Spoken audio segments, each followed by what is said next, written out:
پاکستان اور سعودی عرب امن اور خوشحالی میں پارٹنر ہیں۔ دونوں اسلامی ممالک کے تعلقات کی دنیا میں مثال نہیں۔ وزیر اعظم شہباز شریف کا سعودی میڈیا کو انٹرویو۔ محمد بن سلمان کی قیادت میں معاشی انقلاب لانے کی توقع کا اظہار۔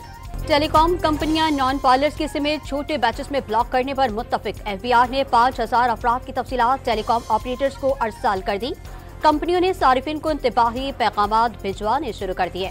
سیاسی غیر یقینی پاکستانی معیشت کے لیے خطرہ ہے۔ عالمی بینک نے خبردار کیا۔ سیاسی صورتحال کے باعث بیرونی فائنینسنگ اور روپے کی قدر پر دباؤ کے خدشے کا اظہار۔ آئندہ سال مہنگائی میں کمی کی نوید بھی سنا دے۔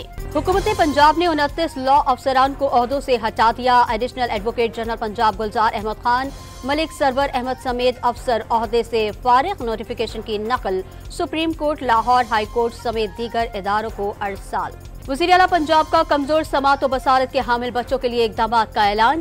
این کے اور ہیئرنگ ایکٹ دیے جائیں گے۔ 80 اسکیل کے وفد سے ملاقات میں آٹزم کے شکار بچوں کے لیے لاہور میں اسکول قائم کرنے کے عزم کا اظہار۔ میٹرک امتحانات میں بدنظمی پر سیکریٹری ثانوی تعلیمی بورڈ کا ایکشن۔ ناظم امتحانات کو شکست نوٹس جاری۔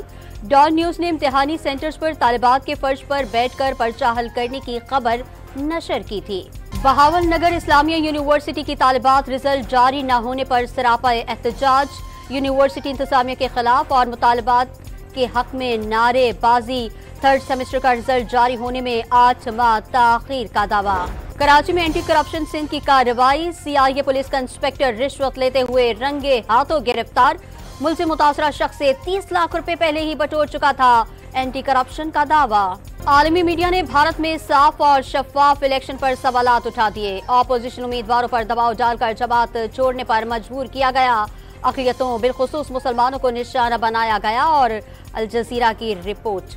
اور قومی ہاکی ٹیم آج 13 سال بعد سلطان ازلان شاہ ہاکی ٹورنامنٹ کا فائنل کھیلے گی۔ ملائیشیا میں جاپان سے مقابلہ ہوگا۔